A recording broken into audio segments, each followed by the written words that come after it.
कोटि बार प्रणाम। अभी के सत्संग में हम सबके सब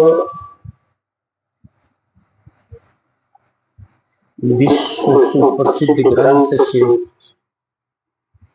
श्री रामचरितमानस उत्तरकांड से पाठ को श्रवण किए। इस पाठ के मुताबिक पूर्व वक्ता हम लोगों को बहुत अच्छे ढंग से समझा दिए और समझने के लिए कुछ बाकी नहीं रहा। फिर भी इस तुच्छ व्यक्ति को भी कुछ आदेश मिला है कहने के लिए, तो आज्ञा समना सुसाही सेवा, आज्ञा के पालन के लिए मैं कुछ कहूंगा। यह भी शिष्टाचार बनता है संत सत्संग में।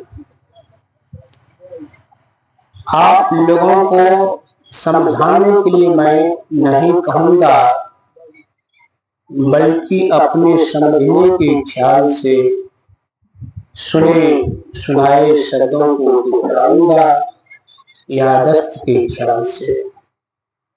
उसमें भी गलतियां होगी, आप लोग क्षमा करेंगे। जो अच्छा लगेगा वह मेरा कुछ नहीं, मंचा सिंह देव जी का प्रसाद है, रख लेंगे माल माल हो जाएंगे। कंगाली सदा के लिए समाप्त हो जाएगी, सिर्फ रखने की जरूरत है हम लोगों को। तो अभी जिस स्थल पर हम लोग बैठे हुए हैं यह संत सत्संग का स्थल है।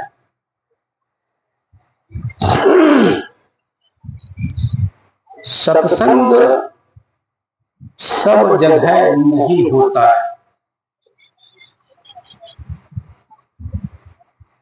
सोचने के बाद भी नहीं हो पाता है। सत्संग वही स्थल पर होता है जहां की धरती पवित्र होती है, वही सत्संग होता है और जगह नहीं। और सत्संग में आते भी वही हैं जिनके ऊपर परमात्मा की असीम कृपा है। परमात्मा की असीम कृपा है, वही सत्संग में आते भी। सब कोई सत्संग में नहीं आ पाते। संसार की पदार्थ सब मिल सकता है, आपको अच्छे पति मिल जाएंगे, अच्छी पत्नी सुंदर पत्नी मिल जाएगी, धन संपत्ति मिल जाएंगे, सुयोग पुत्र मिल जाएगा। यहीं तक नहीं, इस राजपाट खेत खलिहान के बाद स्वर्ग की प्राप्ति हो जाएगी, वैकुंठ का भी सुख मिल सकता है। लेकिन यह सत्संग मिलना बड़ा मुश्किल हो सकता है, सबों को नहीं मिल पाता है। यदि सत्संग में भोले भांति कोई सज्जन पहुंच भी जाते हैं, यदि कुसंस्कार है, पूर्व जन्म का पाप है, तो सत्संग से लाभ नहीं ले पाता है। शरीर तो सत्संग में है, लेकिन सत्संग को ठीक ढंग से सुन नहीं पाता है। पूर्व जन्म के पाप से हरि चर्चा न सुहाय, जैसे जोड़ की ताप से भोजन की रुचि जाए। कहते हैं किन्हीं का मन गड़बड़ हो गया, शरीर ठीक नहीं है, मन गड़बड़ है, उनको आप की संगतिया है, आपके हितैषी है, मित्र है, नजदीकी है, और कुटुंब परिवार के लोग हैं, आप उसको मिठाई खिलाइए, रसगुल्ला की खाने के लिए, वो क्या करने नहीं, हमको अच्छा नहीं लगता है। क्यों नहीं अच्छा लगता है? रसगुल्ला तो अच्छी पदार्थ है, अच्छी भोजन है, मिठाई में श्रेष्ठ है, लेकिन उसको अच्छा नहीं लगता है। क्यों नहीं लगता है? तो पूर्व जन्म के पाप, उनका मन गड़बड़ है। रसगुल्ला मिठाई अच्छी है, लेकिन उनका तबीयत ठीक नहीं, मन गड़बड़ है। आप जबरदस्ती करेंगे कि नहीं आपको खाना ही पड़ेगा, कई दिन से भूखे हैं, खा लीजिए, जबरदस्ती आप करेंगे उनके साथ तो खा लेगा, आपकी बात तो मान जाएगा, लेकिन मानने के बाद पुनः वह भोजन जो किया रसगुल्ला वह उल्टी कर देगा, उनको कई दस्त हो जाएगा। क्यों? तो उनका मन गड़बड़ है, यही कारण। ठीक इसी तरह यह सत्संग रूपी रसगुल्ला बहुत अच्छी है, स्वादिष्ट है, लेकिन सबों को अच्छा नहीं। क्यों? तो पूर्व जन्म की पाप से ग्रसित है मन, उसको अच्छा नहीं लगता। जो पुण्यात्मा है, धर्मात्मा है, पूर्व जन्म का संस्कार है, पुण्य पुंज बिनु मिलई न संता, अभी हम लोग सुन रहे थे पाठ में, उनको अच्छा लगता है, वो बैठ करके लाभ लेता है। तो मैं कह रहा था संसार का सब चीज मिल सकता है, लेकिन यह सत्संग मिलना बड़ा दुर्लभ है। संत सुंदरदास जी महाराज के इनकी वाणी से पुष्टि होती है।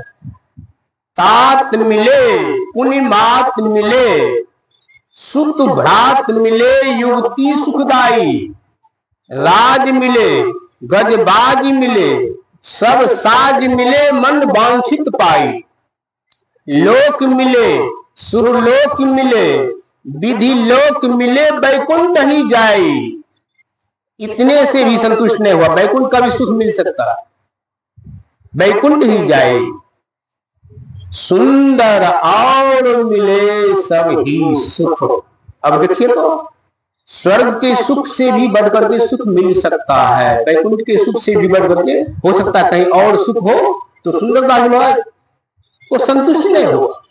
कहते सुंदर और मिले सब ही सुख, लेकिन संत समागम दुर्लभ भाई।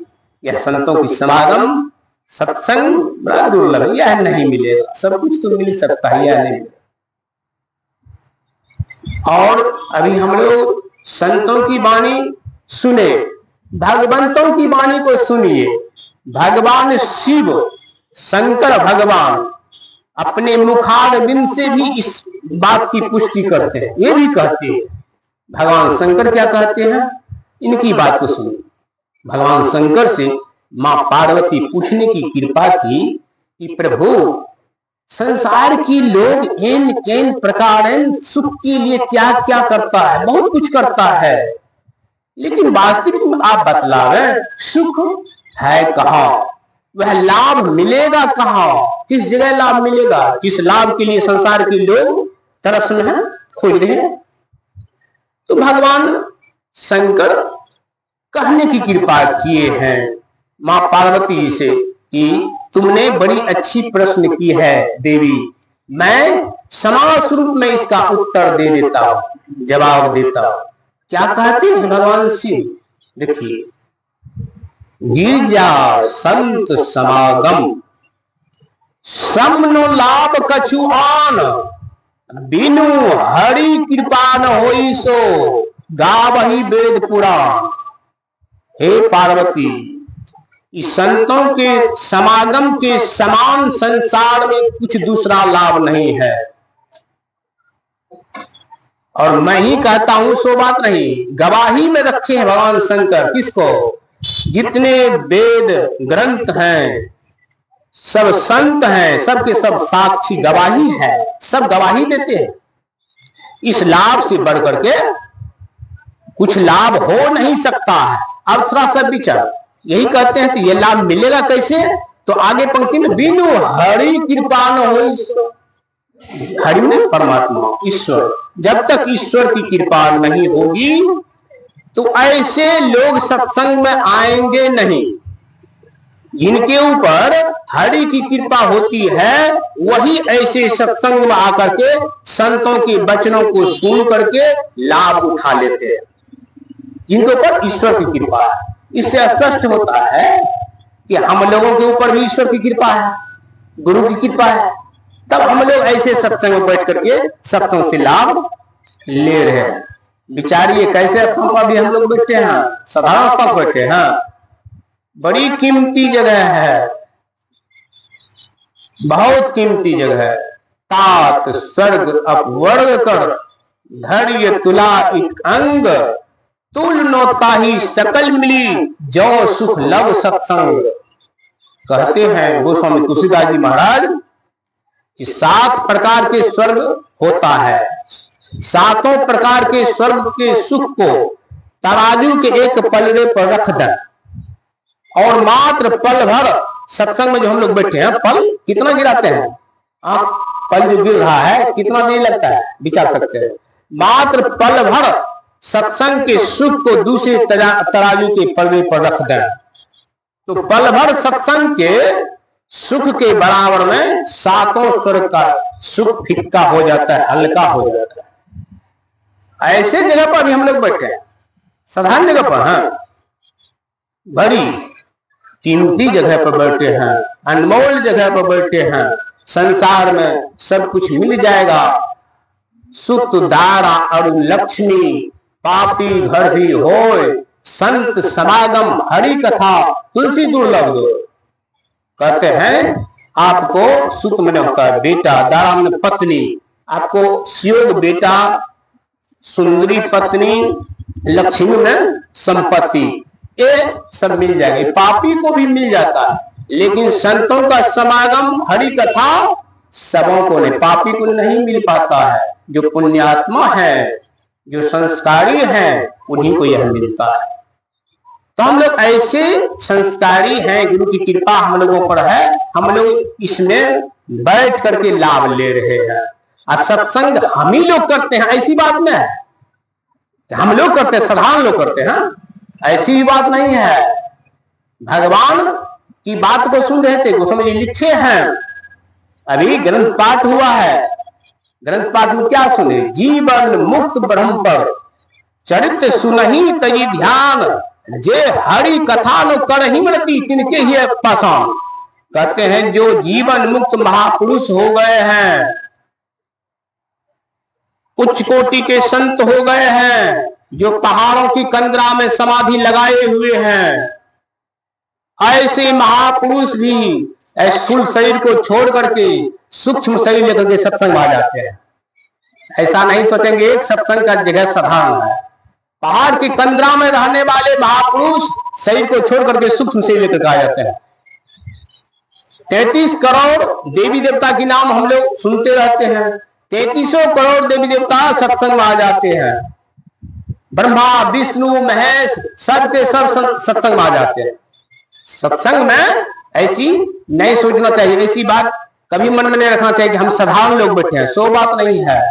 सत्संग खाली जगह कहीं नहीं है, हम लोग को दृष्टि नहीं है देखने की, हम लोग नहीं देख पाते हैं। सत्संग में कहीं जगह खाली रहता है, खचाखच भरा हुआ रहता है सत्संग में। सभी देवी देवता लोग महापुरुष लोग आकर के सत्संग में बैठते हैं। सत्संग में सब कोई बैठते हैं, सब कोई नहीं, ऐसे ऐसे महापुरुष लोग सत्संग में बैठते हैं। एक यादस्त हुआ कि कोदरा घाट में हम लोग सुने हैं बाबाओं के मुखारबिन से, कोदरा घाट में हो गए हैं एक साधु बाबा स्वामी रामेश्वर जी महाराज।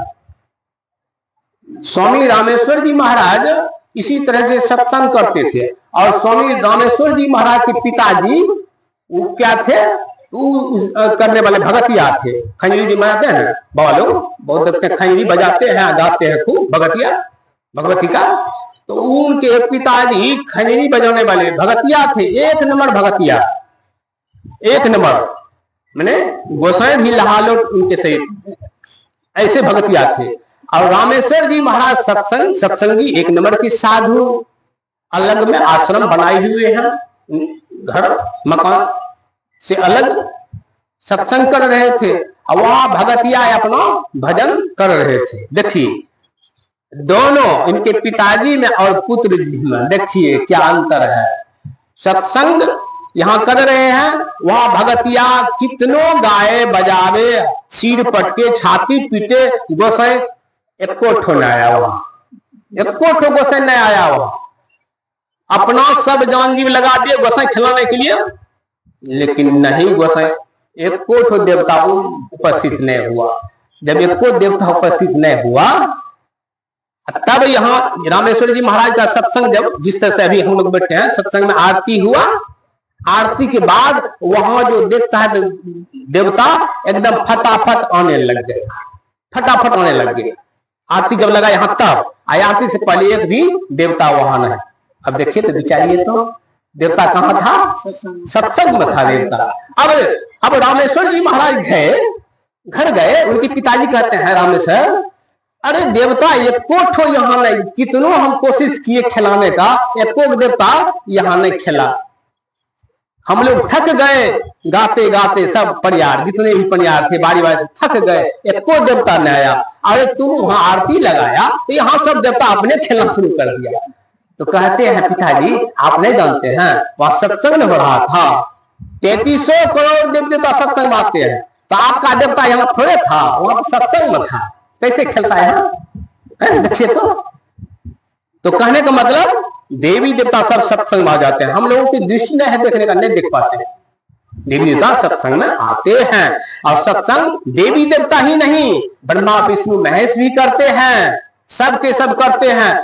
मैं एक छोटा सा प्रसंग सुनाऊंगा, इससे खुलासा हो जाएगा कि देवी देवता नहीं, भगवान शंकर नहीं। अभी भगवान शंकर की हो गए हैं बहुत चला चटिया लोग, नहीं, बहुत माता लोग बहुत अच्छी ढंग से गाती है, हम लोग सुनते हैं, दूर से भी सुनते हैं बड़ा अच्छा ढंग से। भगवान शंकर को देखिए, भगवान शंकर अपने खुद सत्संग में जाते हैं, भगवान शंकर अपने खुद सत्संग में जाते हैं। कैसे? तो भगवान शंकर सती जी के साथ, मां पार्वती का शरीर पहले सती था, उस शरीर में जब थी सती, तो मां भगवान शंकर और पार्वती कहा जाते थे सत्संग करने के लिए? कहा जाते सुनने के लिए? जानते हैं? कुंभज ऋषि का आश्रम, कुंभज ऋषि के आश्रम में सत्संग सुनने के लिए जाते थे। भगवान शंकर अपने जाते थे और वहां जाकर के सत्संग सुन करके अपने आश्रम आते थे। कहां था? पहाड़ तो ऊपर में भगवान शंकर का।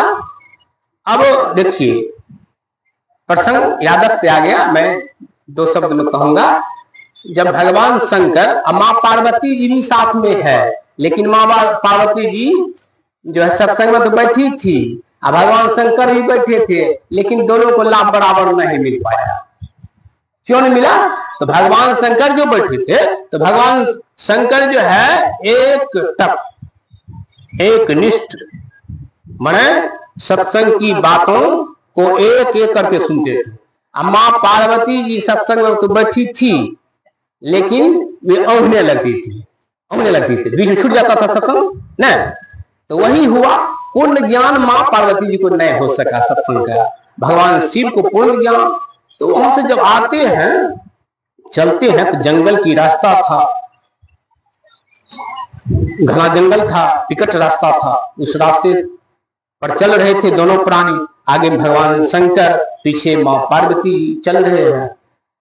आगे आए, घनघोर जंगल है, भी जंगल में आकर के वहां न तो तुलसी की पौधा है, गाछ है, न कोई पेड़ पौधा कुछ नहीं है, न ध्वजा बजरंगबली का है, कोई चीज नहीं। धड़ाम से कहते हैं दंडवत प्रणाम करते। दंडवत का मतलब जानते हैं? साधु बाबा लोग दंडवत प्रणाम करते हैं।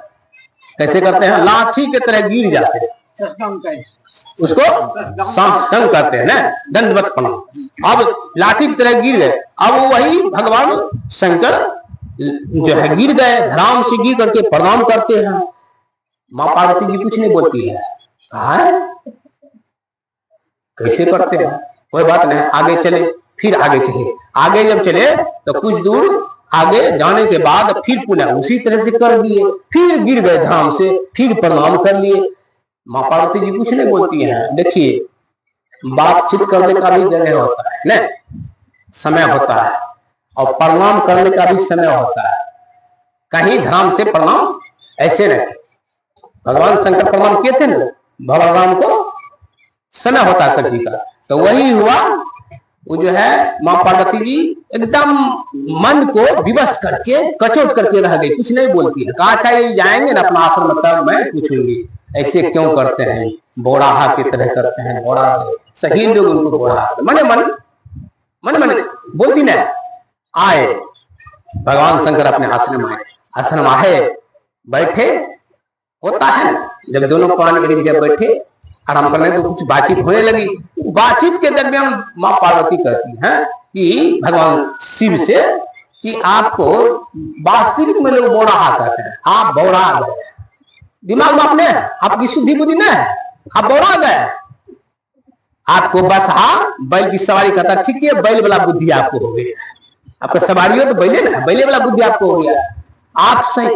अब भगवान शंकर भगवान शिव कहते हैं कि देवी यह तुम क्या कह रही हो देवी? कहा मैं ठीक कहती हूँ, मैं ठीक कहती हूँ। कहा कैसे मैं बोरा गया देवी? कैसे हमको बोराहा लोग कहते हैं, कैसे गंजेरी भंगेरी कहते हैं, बता तो। कहा आप ऐसे नहीं करते हैं, आप सत्संग सुन करके कुंभज ऋषि के गुरु भाई के आश्रम से आ रहे थे तो आप धराम से जंगल में गिर गए, उस जगह न कोई पेड़ पौधा था, गाछ भी कुछ नहीं, तुलसियों का गाछ नहीं था, उस जगह कहा प्रणाम की, ऐसा क्यों की? आप क्या पागल नहीं है? आप पागल जैसे करते हैं कि नहीं करते? भगवान शिव कहते हैं देवी माफ करो, क्षमा करो देवी, मैं पागल नहीं हूं, तुम समझ नहीं सकी है। मैंने जिस जगह को प्रणाम किया देवी वह जगह साधारण जगह नहीं है देवी। तब क्या है, वहां वर्षों पूर्व सत्संग हुआ है देवी, उस सत्संग में मैं भी गया हूँ, मैं भी सत्संग को सुना हूँ, इसलिए वह जगह पवित्र जगह है देवी, इसीलिए मैं उस जगह को प्रणाम किया।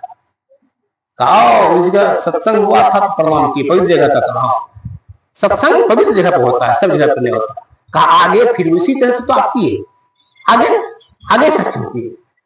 कहा देवी मैं जानता हूं, भगवान शिव भगवान शंकर तीनों लोग की समझ, तीनों लोग की बात को जानने वाले हैं ना, पूर्ण योगी है। तो कहा देवी तुम नहीं जानती हो, मैं भविष्य की बात को जानता हूँ, भूतकाल वर्तमान काल भविष्य काल, 3 काल होता है, मैं भविष्य काल की बात को जानता हूँ देवी, वहां जगह पवित्र है देवी, मैं उस पवित्र जगह को प्रणाम किया हूँ देवी, उस जगह सत्संग होने वाला है, अभी हुआ नहीं है, होने वाला है देवी, इसीलिए मैं उस जगह को प्रणाम किया। कहने का मतलब कथा प्रसंग कहा जाता है सत्संग समझने के ख्याल से, इसीलिए और कोई। तो इससे खुलासा हो गया कि सब जगह सत्संग नहीं होता है, जहां पवित्र जगह है, पवित्र स्थल है, उसी जगह सत्संग होता है। वही पवित्र आदमी जो है, पवित्र आत्मा जो है, जीवात्मा, वही सत्संग में आते हैं। सत्संग सब किए हैं, जितने महापुरुष हो गए सब किए हैं, कागभूषुंडी जी, गरुड़ जी हैं, शंकर पार्वती, कुंभज, ज्ञान बल, जनक, वशिष्ठ, दधि जी, जो भी महापुरुष है सब सत्संग किए, सत्संग की सहारा सब लिए हैं। बिनु सत्संग विवेक न होई, राम की पाबिनु सुलभ न सोई। कहने का मतलब यह ज्ञान यह विवेक बिना सत्संग से नहीं होगा, इसीलिए करके सब कोई सत्संग की सहारा लिए है, जितने महापुरुष हो गए सब सत्संग की सहारा लिए हैं, और सत्संग की सहारा उन्हीं को मिलता है जिनके ऊपर राम की कृपा होती है, भगवान की कृपा होती है, उन्हीं को सत्संग प्राप्त होता है। और सत्संग आते हैं क्यों? पाठ हुआ है, बड़ा गंभीर विषय बना हुआ है हम लोगों के आगे में, पूर्ववक्ता सुना भी दिए, मैं उतना सुनाना नहीं चाहूंगा, कहने का मतलब समय के मुताबिक बोलना भी चाहिए। तो इस सत्संग में हम लोग क्यों आते हैं, सत्संग हम लोग क्यों करते हैं, इस पर कभी विचार है? हम ही सत्संग करते हैं ऐसी बात नहीं है, ये त्रेता युग की बात, भगवान श्री राम त्रेता युग में हुए अयोध्या जी में, और भगवान श्री राम के राजत्व काल में किसी चीज की कमी नहीं थी। प्रजा लोग जो थे ना, भगवान राजा थे, उनकी प्रजा लोग को किसी तरह की तकलीफ नहीं थी, प्रजा लोग सभी तरह से सुखी संपन्न थे। भौतिक जो है ताप होता है, कहते हैं 3 तरह का दुख होता है, तीनों तरह के दुख में एक भी दुख प्रजा लोग को नहीं था। कहते हैं एक तरह की दुख नहीं, तो एक तरह की भी दुख नहीं था, तो फिर भी भगवान को बुलाने की क्या जरूरत पड़ा? क्यों बुलाए सबको? तो भगवान के मन में हुआ कि प्रजा तो अभी हमारे राजत्व काल में सुखी संपन्न है, सब तरह से सुखी है, दैहिक दैविक भौतिक तापा, राम राज काहू नहीं व्यापा। राम के राज में इस 3 तरह का दुख में एक भी दुख नहीं था बिचारी। फिर भी भगवान को बुलाने की क्या जरूरत पड़ा? क्यों बुलाए प्रजाओं को? उसमें भी साधारण को बुलाए हैं? नहीं, गुरु वशिष्ठ जी महाराज हैं, ऐसे महापुरुष हैं, सत्संग बुलाए जो प्रजाओं को गुरुजन पूजन सज्जन सबों के बीच में बुलाते हैं, सबों के बीच में भगवान उपदेश करते हैं। क्या जरूरी पड़ा भगवान को? तो जरूरी यही पड़ा कि प्रजा लोग अभी सुखी संपन्न तो है, लेकिन यह सुखी संपन्न कितने दिनों के लिए रहेगा? यहां से जाएगा अभी ना अभी हमारे राजत्व काल में तो सुखी संपन्न है, एक दिन शरीर छूट जाएगा, तो यह शरीर जब छूट जाएगा तो जीव चला जाएगा दुख में चला जाएगा ना, नरक होगा। जो नरक वाला काम करेगा नरक होगा ना, है जो स्वर्ग वाला काम करेगा इस शरीर में तो स्वर्ग होगा उसको। लेकिन संत महापुरुष लोग कहते हैं, भगवान श्री राम की वाणी में भी हम लोग सुने कि स्वर्ग भी यदि जीव जाता है तो वहां भी दुख होता है, वहां भी द्वेष ईर्ष्या होती है, वहां भी ऊंचे नीचे की बात होती है। जो ज्यादा पुण्य करके गए हैं उच्च पद पर रहते हैं, जो कम करके गए हैं नीचे पद पर रहते हैं, वहां भी ईर्ष्या होती है। जैसे यहाँ होता है ना, बगल में 2 मंजिला बना लिए हमारे पड़ोसी, हम 1 मंजिला भी नहीं बना सके, द्वेष होता है। तो स्वर्गलोक में भी दुख है, इसीलिए भगवान श्री राम अपने मुखारविंद से कहने की बात किए हैं, यही तन कर फल विषैनो भाई, स्वर्ग स्वल्प अंत दुखदाई, अंत में दुख मिलेगा स्वर्ग जाने के बाद। तो भगवान यही सोचे मेरा प्रजा तो इसे ना गड़बड़ हो जाएगा, इसीलिए करके बुलाना पड़ा, बैठक करना पड़ा, और सबों के बीच में भगवान उपदेश करते हैं, नम्र भाव से कहते हैं। ये नहीं कि राजा मैं हूं जो कहता हूं सुन लो, सो बात नहीं, कहते हैं मैं विचार को रखता हूं। सत्संग में विचार को रखा जाता है, अपना मन है करने का, स्वतंत्र है, कीजिए नहीं कीजिए आप जानिए। तो भगवान जो है स्वतंत्र रूप से सब प्रजाओं को कहते हैं कि मैं आप लोगों को बैठक बुलाया हूं, इसीलिए कहीं बुलाया हूं कि आप लोगों को यह शरीर जो मिला है, बड़ा सुंदर शरीर मिला है, बड़े भाग्य से मिला है, और यह शरीर सब दिन रहने वाला नहीं है, एक दिन छूटेगा शरीर, तो पुनः आप सबके सब छूट जाएंगे, तो दुख में चले जाएंगे ना। आप अभी मौका है, अभी अवसर मिला है, बड़े भाग मानुष तन पावा, सुर दुर्लभ सब ग्रंथ ही गावा। भगवान श्री राम अपने मुखारविंद से कहते हैं कि बड़े भाग्य से यह मनुष्य का शरीर मिला है हम लोगों को, और यह शरीर देवताओं को मिलना दुर्लभ है। देवता यह शरीर पाने के लिए ललायत में रहता है, ललायत रहता है, उनको नहीं, क्योंकि शरीर मिलता तो और कुछ करते। देवता कौन है? देवता जो बने हैं कौन बने? हम ही लोग में से देवता बने हैं, मनुष्य देवता बना है न। कारो बाबा क्या कहते हैं, भैरव बाबा और सब बाबा जो कर लोग था पहले, अच्छे कर्म किए, शुभ कर्म किए, देवता जो चले गए, देवता बन गए। लेकिन पूर्ण भक्ति नहीं हुई, अधूरी भक्ति है। देवता लोग भी सोचते हैं कि यह शरीर यदि मिल जाए परमात्मा की कृपा से तो मैं और भक्ति करके उच्च पद को प्राप्त करूं, जहां से कि आवागमन का चक्र छूट जाता है। अब थोड़ा सा हम लोग विचार है, थोड़ा सा इस पर विचारना है कि हम लोग को भगवान श्री राम कहते हैं बड़े भाग मानुष तन पावा। ये मनुष्य का शरीर तो मिल गया हम लोगों को, हम लोग बड़े भागशाली हैं, बड़े भागशाली हैं। लेकिन बड़े भागशाली हैं तो वास्तविक में हम मनुष्य बने, मानव बने हैं कि नहीं बने हैं, ये भी विचारना पड़ेगा ना। मनुष्य का खोल तो मिल गया, कबहू करी करुणा नर देही देत ईश्वी हेतु से नहीं।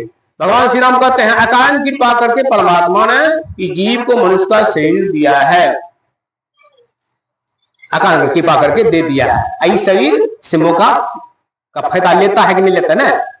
भगवान श्री राम अपने मुखारविंद से कह रहे हैं, क्या कहते हैं, यह एक के बार मिल गया शरीर? नहीं, यह शरीर अन्य योनि में गया है, 84 लाख योनि है।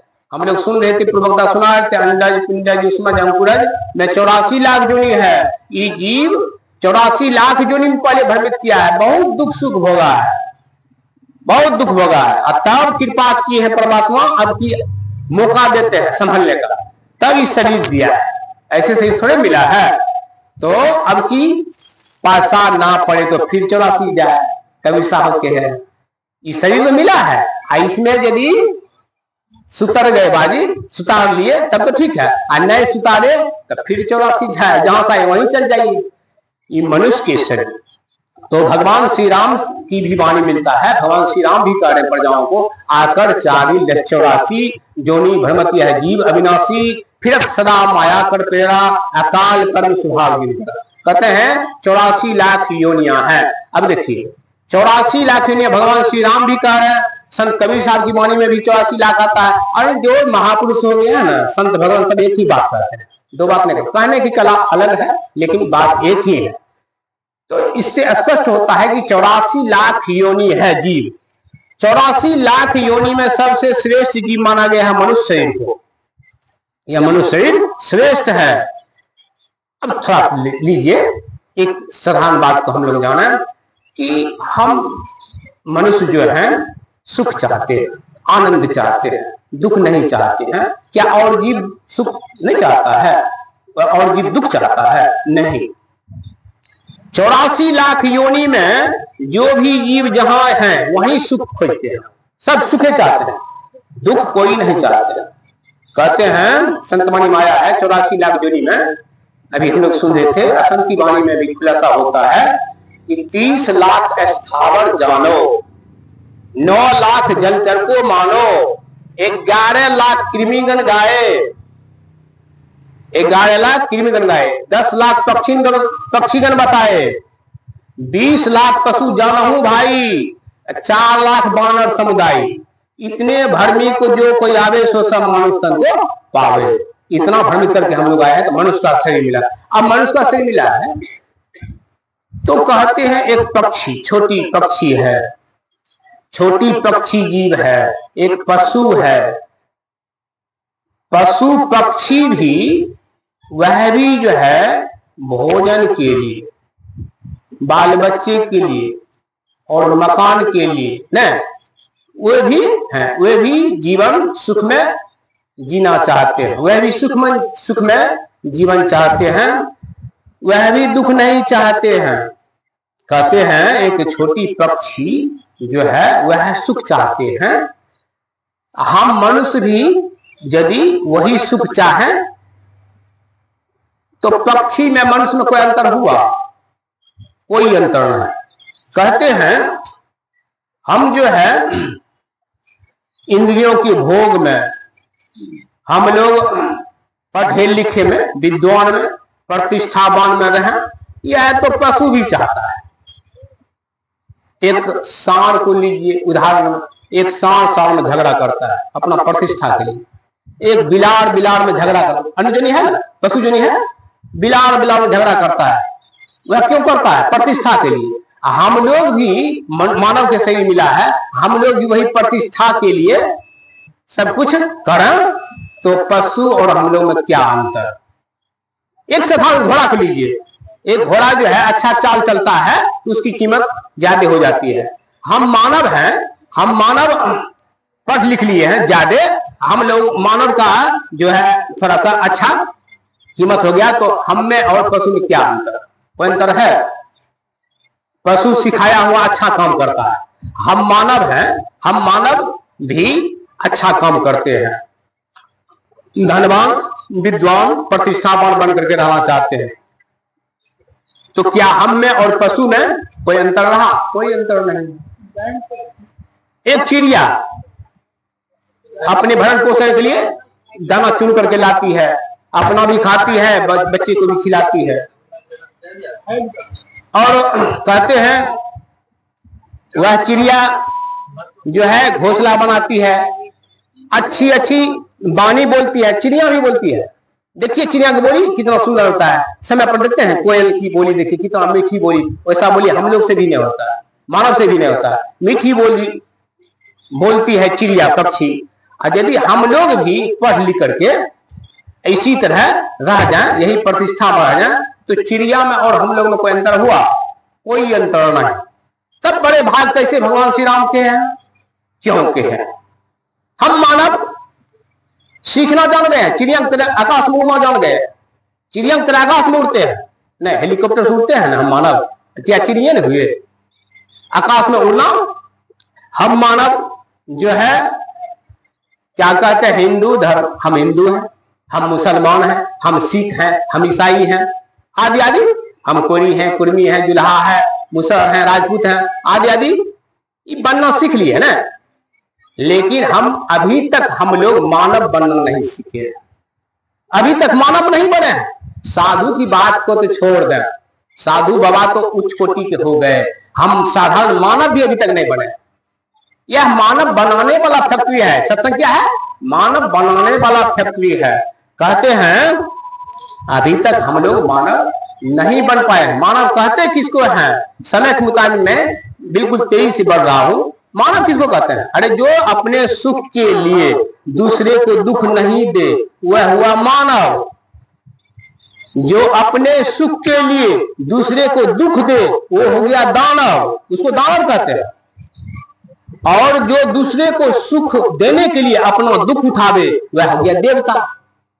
और जो दूसरे को दुख देने के लिए अपना दुख सहे उनका कोई संज्ञा ही नहीं। तो भगवान श्री राम कहते हैं बड़े भाग मानव तन बाबा। तो मनुष्य अभी तक हम लोग बने हैं, विचार कर सकते हैं, विचारिए तो मनुष्य बने हैं। अब मनुष्य यदि नहीं बने हैं तो दुर्दशा क्या होगा हम लोगों का? भगवान श्री राम कहे हैं सौ पौत्र दुख पावई, सिर धुन धुनी पछताए, काल ही कर्म ही ईश्वर ही मिथ्या दोष लगा। भगवान को झूठे दोष लगाएंगे। अभी तक हम लोग मानव नहीं बने हैं। भगवान तो मानव का चोला दे दिए हैं लेकिन मानव नहीं बन पाए हैं, तो दोष लगाना व्यर्थ है। बाद में दोष लगाएंगे हाय भगवान को ऐसा नहीं करना चाहिए। दुख जब होने लगेगा न, प्राण जब छूटने लगेगा कर्म के मुताबिक, तो हाय हाय करेंगे। अगर सोची सदा सुखी हम लोगों को पहले सोचना चाहिए।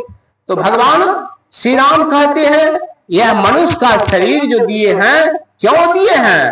तो यह मनुष्य का शरीर साधनों का धाम है, साधनों का धाम है। जैसे बैजनाथ धाम है ना, चारों धाम हम लोग सुनते हैं, बाबा लोग तीर्थ करने के लिए जाते हैं। लेकिन कहते हैं भगवान श्री राम यह मनुष्य के शरीर में ही सब धाम है, कहीं बाहर जाने की जरूरत नहीं। साधन धाम मोक्ष कर द्वारा अपाई नो जही परलोक समारा। कहते साधनों का यह धाम है शरीर, इसीलिए बड़े भाग। और ज्ञान संकली मंत्र में सुना रहे थे पूर्वकता हम लोगों को, दे स्था सर्व विद्याश्च दे स्था सर्व तीर्थानी दे स्था सर्व देवता गुरु वाक्य लेवे। इस शरीर में सर्व विद्या है, सब देवता शरीर के अंदर है, कहीं बाहर जाने की जरूरत। 33 करोड़ देवी देवता कहते हैं शरीर के अंदर में। और सब तीर्थ, बाहर में बाबा लोग तीर्थ जाते हैं घूमने के लिए, सब तीर्थ भी शरीर के अंदर में है। कैसे पता चलेगा, कैसे जानेंगे? इसी के लिए तो संत सदगुरु की जरूरत है। जब तक संत सदगुरु के चरण नहीं जाएंगे तो पता नहीं चलेगा। इस साधनों का धाम भगवान श्री राम कहते हैं शरीर के अंदर में है, वह पता नहीं चलेगा। और नहीं चलेगा तब पता नहीं कर सके तब 100 करोड़ दुख पावई, सिर धुन धुनी पछताए, काल ही कर्म ईश्वर मिथ्या दोष लगा। भगवान श्री राम कहते हैं मिथ्या दोष। तो समय के मुताबिक मैं आगे खुलासा थोड़ा सा और शब्द आया है करना चाहूंगा। कहने का मेरा भाव था कि मनुष्य का शरीर मिला है, अभी शरीर में भी हम लोग मौज से रहे, आनंद से रहे। मनुष्य का शरीर मौका मिला है सुख करने का, यहाँ भी सुख करें। और यहाँ तो सब दिन रहेंगे नहीं, यहाँ से जाएंगे जहां, वहां भी सुख में जीवन बितावे, वहां भी सुख से रहें, दोनों जगह। भगवान श्री राम के आगे पंक्ति में मैं इधर छोड़ करके कितनों व्याख्या करने में तो जीवन बीत जाएगा, नहीं कर सकूंगा, नहीं कोई महापुरुष के है। इसलिए मैं शॉर्ट में आगे बढ़ना चाहता हूँ। बाबा का इशारा भी हो रहा है कि आप शॉर्टे में बढ़े, तो मैं शॉर्ट में ही बढ़ना चाहता हूँ। कहने का मतलब कि भगवान श्री राम प्रजाओं के बीच में कह रहे हैं कि आप सबके सब अभी हैं, लेकिन सब दिन रहेंगे नहीं, जाना पड़ेगा। चाहे आप रो करके जाइए, हंस करके जाइए, जाना पड़ेगा। चाहे जैसे जाइए, जाना पड़ेगा। यहाँ से तो जाएंगे जहां, वहां भी सुख नहीं चाहिए। हमारे राजत्व काल में तो यहाँ सुख है और वहां दुख हो जाएगा। तो जो परलोक यहाँ सुख चाहू, कहते हैं जो परलोक और यहाँ दोनों सुख चाहते हो तो क्या कहते हैं, मेरी भक्ति करो। भगवान श्री राम क्या कहते हैं, मेरी भक्ति करो। अरे भगवान श्री राम का आगे में प्रेजेंट है, ये नहीं बातचीत हो ही रहा है, तो फिर मेरी भक्ति हो ही रहा है। यहाँ कहते हैं भक्ति करने के लिए। भगवान शंकर भी कहे हैं संत मत के सत्संग में सबों से पुष्टि होती है, एक ही बात नहीं। भगवान शंकर भी कहे हैं। भगवान शंकर क्या कहे हैं? रामचंद्र के भजन बिनु जो चा पद निर्वाण, ज्ञानवंत अपि सोनर पशु बिनु पूछ विषाण। यदि रामचंद्र का भजन नहीं किया, राम का भजन नहीं किया, कौन कहते हैं? भगवान ही कहते हैं। एक भगवान ही कह रहे हैं कि जो राम का भजन नहीं किया तो समझो कैसा है? मनुष्य थोड़े है, मानव थोड़े है, बिना सींग पूछ का। अरे पशु को तो सींग पूछ होता है, लेकिन मानव का है सींग पूछ। वह बिना सींग पूछ का मानव जो है पशु है, पशुवत। इसलिए करके यहाँ भगवान की बात सुने। और भगवान राम क्या कह रहे हैं, इनको खुलासा करने के लिए चाह रहे हैं। भगवान राम क्या कहते हैं? कहते हैं मेरी भक्ति तो करोगे, लेकिन भक्ति ऐसे न होगी। मेरी भक्ति करने के लिए क्या करना पड़ेगा? शंकर का भजन करना पड़ेगा। अब देखिए तो कंडीशन आ गया। वहां भगवान शंकर कहते हैं राम का भजन करना पड़ेगा हमको जानने के लिए, और यहाँ भगवान क्या कहते हैं? राम कहते हैं शंकर का भजन करना पड़ेगा। सब प्रजाओं के बीच में बैठा करके क्या कहते हैं? देखिए खुलासा की। हम लोग रामचरितमानस को बार बार पढ़ते हैं, लेकिन ध्यान नहीं देते हैं। भगवान श्री राम कह रहे हैं और एक गुरुपुत मत सब ही कहूं कर जोड़ी, शंकर भजन बिना नर भक्ति न पावई मोरी। मेरी भक्ति नहीं मिलेगा, जो शंकर भजन करेगा वही मेरी भक्ति को प्राप्त कर सकता है, अन्यथा नहीं। अब थोड़ा सा इस पर हम लोग थोड़ा सा समय के मुताबिक खुलासा करेंगे, बहुत समासूत में, कि शंकर भजन किया है। तो बहुत कोई हमारे जो है बाबा लोग कहते हैं कि सत्संग किए अब बाद में शंकर का भजन गा दीजिए, शंकर भजन हो गया। नहीं, यदि शंकर भजन हो जाता तो भगवान श्री राम को यह नहीं कहना पड़ता कि और एक गुप्त मत, यह मैं गुप्त मत कहता हूँ, गुप्त विचार कहता हूँ, यह तो नहीं कहते। यह गुप्त बात है, यह है गुप्त बात। जाना किसी ग्रंथ से है असंभव, समझ लो किसी संत से। जब तक संसदों में शरण नहीं जाएंगे तो यह बात समझ में नहीं आएगी। तो यह शंकर भजन क्या है? तो यह गुप्त भजन है। और शंकर भजन का और इसमें पढ़े लिखे भी बहुत सज्जन बैठे हैं। वहां देखिए रामचरितमानस में लिखा हुआ है मूर्धन स्व, तालम स्व, मूर्धन स्व, दंत स्व, 300 होता ना, तो वह दंत स्व लिखा हुआ, दंत स्व शंकर। वह क्या है शंकर? तो कहते हैं सम जोड़कर, सम मने होता है बराबर, कर्म ने किरण, अपनी दोनों आंखों की धारा को कहते हैं जोड़ने के लिए, बराबर करने के लिए, एकत्र करने, एक जगह स्थिर करने के लिए कहते हैं। और जहां स्थिर हो जाएगा वही हो गया शंकर भजन। जो ऐसा भजन करते हैं तो कल्याणकारी है, और यदि ऐसा भजन नहीं करते हैं, खाली गा बजा करके रह जाते हैं, तब नहीं हुआ, तब शंकर भजन। गाने बजाने से काम नहीं चलेगा। इसीलिए कहते हैं धर्म कथा बाहर सत्संगा। धर्म कथा जो सुन रहे हैं बाहरी सत्संग है। बाहरी सत्संग सुन करके समझ करके अपने जीवन में करेंगे, तब भगवान श्री राम कहते हैं साधन धाम, तब अंदर में धाम पर पहुंचेंगे, तब अंदर में पहुंचेंगे, तब ना काम बनेगा। इसीलिए कहते हैं शंकर भजन करने के लिए। तो वह शंकर भजन अब और मैं थोड़ा सा इसको खुलासा कर देता हूँ। आप लोग सब बैठे हैं, भगवान शंकर के भक्त बैठे हैं, हम लोग सब भगवान शंकर के भक्त बैठे हैं, हम लोग इसमें भगवान राम के भक्त बैठे हैं, भगवान कृष्ण के भक्त बैठे हैं, माँ दुर्गा की भक्त, काली की भक्त, सबके भक्त बैठे हुए हैं। मैं थोड़ा सा खुलासा करना समय के मुताबिक मैं शंकरे पर थोड़ा सा खुलासा करना चाहता हूँ। जो सीखा समझा हूँ सत्संग से वही मैं कहता हूँ, मैं अपनी मानी कुछ नहीं कह रहा। तो कहते हैं शंकर कौन, क्या तो शंकर है, हम कौन शंकर की पूजा करते हैं, इस पर विचारना पड़ेगा। अब देखिए युग 4 हुआ है ना, 4 युग है, सतयुग, त्रेता, द्वापर, कलयुग। 4 युग तो मोटा मोटी हम लोग जानते हैं ना, वैसे इसको व्याख्या करने में बहुत समय लग जाएगा, लेकिन 4 युग तो मोटा मोटी जानते हैं। अब 4 युग में, चारों युग में भगवान शंकर हुए हैं, नहीं हुए हैं? कौन शंकर की पूजा करते हैं हम लोग, थोड़ा सा विचारिए तो। कौन शंकर की? सतयुग वाला शंकर की, त्रेता वाला शंकर की, द्वापर वाला शंकर की, कलयुग वाला शंकर? कौन शंकर की पूजा करते हैं? कल्याण होगा? विचारिए थोड़ा सा इस पर, हम लोग कभी विचारे हैं? देखिए चारों युग में शंकर अलग अलग हुए हैं, एक ही शंकर नहीं है, 4 शंकर नहीं है। कहते हैं कोटि ब्रह्मा, कोटि विष्णु, कोटि शिव खड़े हैं, करोड़ों करोड़ों ब्रह्मा विष्णु शंकर हुए हैं, एक कादगो हुए हैं। किसकी पूजा हम लोग करें, यही सी को जानना पड़ेगा। तो मोटा मोटी लीजिए, सतयुग के शंकर कैसे, सतयुग के शंकर को हम लोग में प्लस हम लोग करते हैं कि शंकर जो हुए सतयुग में, कहते हैं समुद्र का मंथन हुआ है ना। थोड़ा सा माता लोग थोड़ा सा ध्यान दीजिए, अब मैं वाणी को विराम देने के लिए जा रहा हूं। सतयुग में जो शंकर हुए, सतयुग में सभी 33 करोड़ देवी देवता लोग, इतने देवी देवता लोग ने देखिए, ब्रह्मा विष्णु में सब हैं, और उसमें भी दैत्यो लोग हैं, राक्षसों लोग हैं, और सब मिलकर के समुद्र का मंथन किया। क्या है ना, कथा मैं नहीं कहूँ, समझ कहता हूँ, समझ गए हम, आप लोग बैठे हैं, सब बुद्धिजीवी बैठे हैं। अब समुद्र का मंथन किया तो उसमें 14 रत्न प्राप्त हुआ है न। 14 रत्न जब प्राप्त हुआ तो कैसे, सब रत्नों को हो गया, सब हिसाब लग गई। अब भगवान यहाँ जो है अमृत मिला है, अमृत का घड़ा भी मिला है। अमृत के घड़ा मिला ना, तो देखिए विष्णु भगवान क्या छल करते हैं। अरे मंथन तो किए हैं राक्षसों लोग, देवता लोग दोनों मिल करके, और वहां बंटवारा करने में देवता लोग की देखिए बुद्धि क्या है, छल बुद्धि हुआ ना।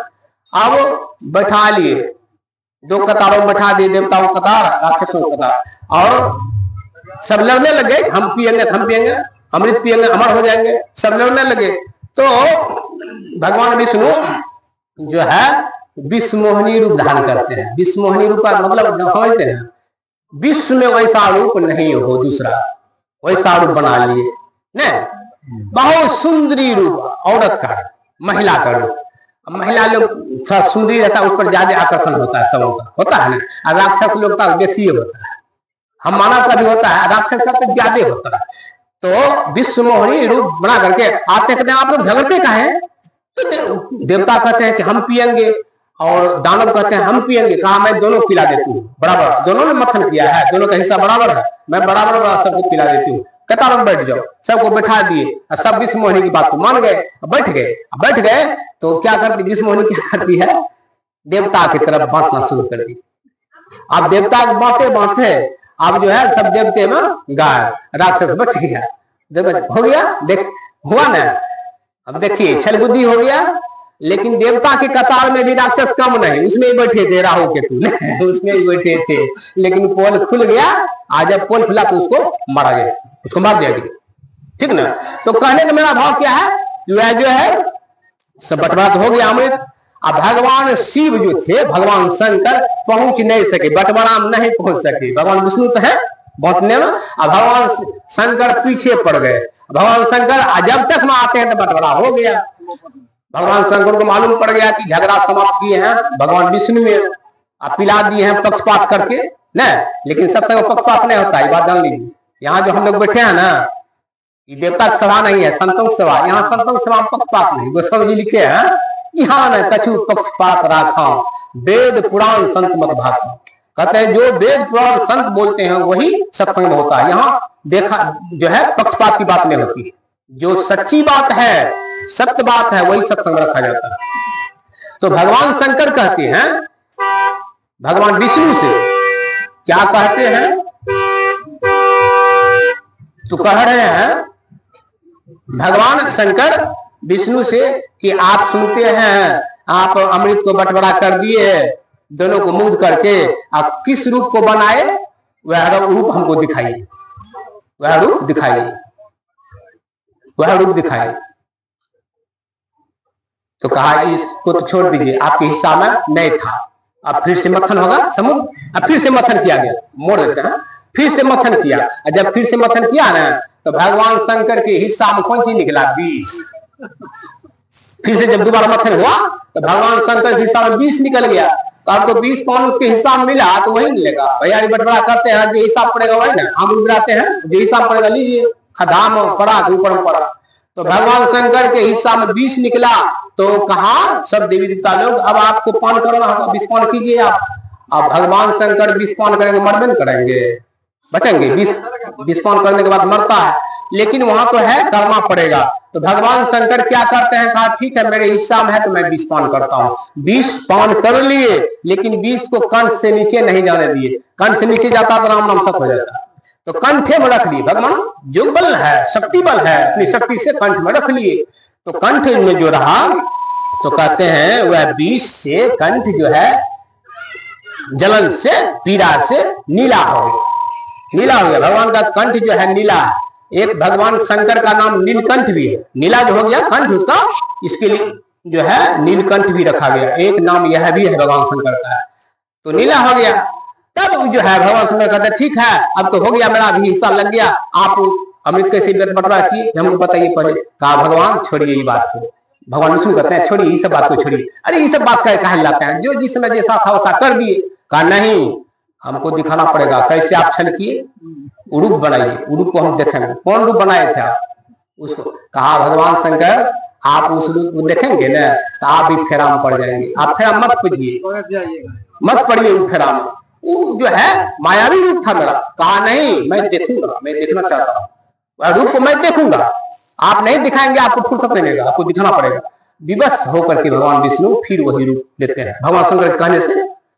और वही विश्व मोहिनी का रूप धारण किए। देखिए, जैसे विश्व मोहिनी का धारण किए भगवान विष्णु, भगवान विष्णु अब तो नहीं रहा, अब तो विश्व मोहिनी हो गई, नारी के रूप में है, बड़ी सुंदरी नारी। उसको जैसे भगवान शंकर देखते हैं मोहित हो गए, मोहित हो गए। अब दौड़ने लगे पकड़ने के लिए, मोहित हो गए माया रूप को देख करके। देखिए भगवान शंकर को भी क्या होता है, अब जैसे दौड़ते हैं भगवान पकड़ने के लिए शंकर, अब विश्व मोहिनी भाग रही है, भगवान पीछे पीछे दौड़ रहे हैं, उसके पीछे पकड़ने के लिए दौड़ रहे हैं।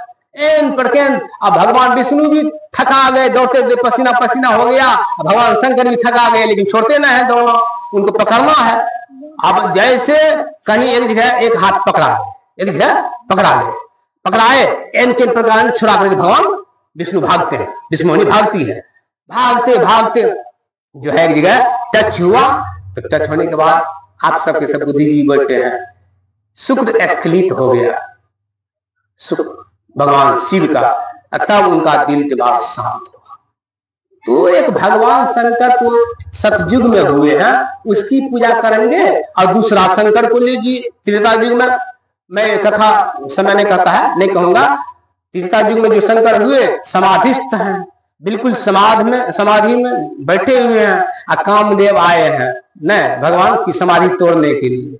कथा आप लोग जानते हैं, समाधि में बैठे हैं भगवान और वो तंग कर रहे हैं तोड़ने के लिए। भगवान की समाधि टूटती है और तीसरा नेत्र की ज्योति बिखरती है, उसमें आकर के कामदेव जल करके राख हो गए। अब देखिए ये कौन शंकर हुए? एक शंकर तो बसीभूत हुए, काम के बसीभूत हो गए सतयुग में, और दूसरा शंकर त्रेता युग में काम को जला करके राख कर दिए। ये कौन शंकर है? द्वापर में भी शंकर है, मैं समय नहीं है, मैं नहीं कहना चाहूंगा। ये द्वापर में भी शंकर हुआ है, वो जो है अर्जुन जी की रक्षा किया है। लेकिन अश्वत्थामा जो है, अश्वत्थामा जब ज्यादा पूजा पाठ कर दिया भगवान शंकर का, अब तब क्या हो गया, अश्वत्थामा की तरफ से जाकर के आप पांडवों का सबको कत्ल कर दिया। बच्चा ने किया है ना? कौन किया है? वही ने भगवान शंकर उनके शरीर में चला गया, अश्वत्थामा शरीर में प्रवेश कर गया, जा करके कत्ल कर दिया। वो कौन शंकर है? ये द्वापर के शंकर की देखिए। तो कौन शंकर की पूजा हम लोग करते हैं? अभी कंजू की शंकर को लीजिए, बैजनाथ धाम हम गए हैं, बैजनाथ धाम भी गए हैं, मौका मिला था गुरु महाराज के पास। देखिए क्या है, क्या है वहां? शिवलिंग है। शिवलिंग किसको कहते हैं? भगवान शिव ही कहे हैं, बिंदु नाद महालिंगम शिव शक्ति निकेतनम देहम शिवालयम प्रोक्तम सिद्धम सर्वदेही नाम। भगवान शिव ये नहीं कहते हैं कि बैजनाथ धाम में जाकर के शिव की पूजा करो, लिंग की पूजा करो, ये नहीं कहते हैं। भगवान शंकर अपने मुखारबिंद से कह रहे हैं यह शरीर जो है शिवालय है, मनुष्य का शरीर। उस शिवालय तो हम लोग बनाए, मान लिया जाए कोई सुनते हैं वहां जो है बनाया है विश्वकर्मा जी बनावे, यहाँ का शिवालय हम लोग बनाते हैं ना, है? और उस शिवालय में हम लोग जाते हैं, घुसते हैं, पूजा पाठ करते हैं कि नहीं करते हैं? लेकिन उस शिवालय में मछली लेके जाते हैं, मांस लेके जाते हैं, क्यों नहीं जाते हैं? वह पवित्र जगह है, हम लोग मछली मांस उसमें लेकर नहीं जाते हैं, वैष्णव बन करके जाते हैं, पूजा पाठ करते हैं। उस शिवालय को तो हम लोग बनाए हैं, तो इतना पवित्र रखते हैं। ये शरीर रूपी शिवालय तो परमात्मा बनाया है, इसमें मेरा कोई लागत है? हम लोग का कोई लागत है? कौन बनाया है? माँ के पेट में कैसे तैयारी हो गया हम लोग, माँ को भी पता नहीं है, माँ को पता, उनको भी पता नहीं है। आज 10 महीने के अंदर में बन करके शिवालय तैयार हो गया। तो इस शिवालय को परमात्मा बनाए हैं, इसमें मांस मछली अंडा बैजा आदि आदि लेकर के हम लोग पूजा पाठ करेंगे भगवान शंकर का, तो विचार ये अच्छा हुआ खड़ा हो गया। विचार सकते हैं, इसलिए करके कहने का मतलब है कि शिवालय, भगवान शंकर कहते हैं यही शिवालय है, और भगवान राम भी कहते हैं यही शरीर जो है साधनों का धाम है। वैद्यनाथ धाम इसी में है, चारों धाम इसी में है। आप इसको जान करके, युक्ति जान करके भक्ति करेंगे, कल्याण होगा। यदि आप युक्ति नहीं जानते हैं, सिर्फ राम राम जपते हैं, शिव शिव करते हैं, तब तो घाटा लग जाएगा। तब क्या घाटा लगेगा? कहते हैं राम राम सब कोई कहे, नाम न चिन्हे कोई, नाम चिन्ह सतगुरु मिले, नाम कहावे सो। आदि नाम पारासर है, मन है मैला लो, परसत ही कंचन भया छूटी बंधन मोह। यह तो संत सदगुरु महाराज के हवाले में वह नाम है। उस नाम को जान करके, उस युक्ति को जान करके हम लोग भक्ति करेंगे, तब मुक्ति मिलेगी, तब बड़े भाग मानुष तन पावा। यदि ऐसा नहीं किया तो यह बड़ा दुर्भाग, समझिए दुर्भाग में हम लोग समय को बिता देंगे। इसीलिए करके इसी तरह से सत्संग को हम लोग सुने। कैसे समझेंगे? पहले सुनेंगे तब समझेंगे। गोस्वामी तुलसीदास महाराज के हैं, सुनी समझही जन मुदित मन, मज्जही अति अनुराग, अलाइम चारी फल अचत साधु समाज प्रयाग। सत्संग में हम सबके स्वभाव है इसी तरह संतों की वाणी को सुने, श्रवण करें और सुन करके समझें। ऐसा नहीं सुनिए राजा तब फायदा नहीं होगा, उसको समझें। सुना जाता है समझने के लिए, समझा जाता है करने के लिए। तो कैसे करेंगे? इसी जगह संत कबीर साहब कहते हैं जब करने के लिए मन हो जाएगा कि नहीं जानना चाहिए इस बात को, तो कैसे करेंगे? तो बिना सीखे करेंगे। इसी जगह गुरु की जरूरत है। गुरु बिनु भव निधि तरई न कोई, जो बिरंची शंकर सम होई। चाहे ब्रह्मा विष्णु महेश के समान क्यों नहीं हो, यदि गुरु नहीं किया है तो उनका जीवन बेकार है। तो कहते हैं गुरु बिनु होई की ज्ञान, ज्ञान की होई बैराग बिनु, गावही वेद पुराण, सुख की लई हरि भक्ति बिनु। हरि भक्ति यदि आप चाहते हैं तो गुरु के शरण में जाना पड़ेगा। सच्चे सदगुरु के शरण में जाएंगे और सीख करके उनके लीक पर चलेंगे, तब आपको फायदा होगा। तब धर्म कथा बाहर सत्संगा इसमें भी फायदा, और सुन समझ करके अपने अंदर में करेंगे, तब तो मालो माल यानी सदा के लिए कंगाली समाप्त हो जाएगा, सदा के लिए जीवन सुखमय में चला जाएगा, कल्याण हो जाएगा। और यहाँ भी कल्याण, जब तक हम लोग शरीर में हैं तब तक यहाँ भी कल्याण, और यहाँ से एक दिन जाना पड़ेगा, जहां जाएंगे वहां भी कल्याण। यह लौकिक पारलौकिक दोनों बनेगा। इस सत्संग की कृपा है, इसीलिए कहेंगे सबों को इसी तरह सत्संग करना चाहिए। धर्म कथा बाहर सत्संगा, अंतर सत्संग ध्यान भंगा, यानी दोनों तरह की सत्संग करना चाहिए, तब लाभ मिलेगा। इसी तरह से लाभ, ऐसा लाभ मिलेगा सदा के लिए आवागमन का चक्र छूट जाएगा। गुरु महाराज कहे आवागमन सम दुख दूजा, है नहीं जग में कोई, इसके निवारण के लिए प्रभु भक्ति करनी चाहिए। इसीलिए करके हम लोग भक्ति करते हैं सदा के लिए, मैंने दुख छूट जाए, दुख नहीं आवे। इसी तरह से दुख छूट जाएगा, युक्ति से मुक्ति होती है। युक्ति सीख करके भक्ति करेंगे, मुक्ति हो जाएगा, सदा के लिए सुख में जीवन चला जाएगा। इन्हीं शब्दों के साथ मैं वाणी को विराम देता हूँ। सद्गुरु महाराज की जो गलतियां हो आप लोग क्षमा करेंगे, जो अच्छा लगेगा, मेरा कुछ नहीं है, प्रसाद गुरु भाई का है, उसको जीवन में उतार लेंगे, मालो माल हो जाएंगे। बोलिए प्रेम से श्री सद्गुरु महाराज।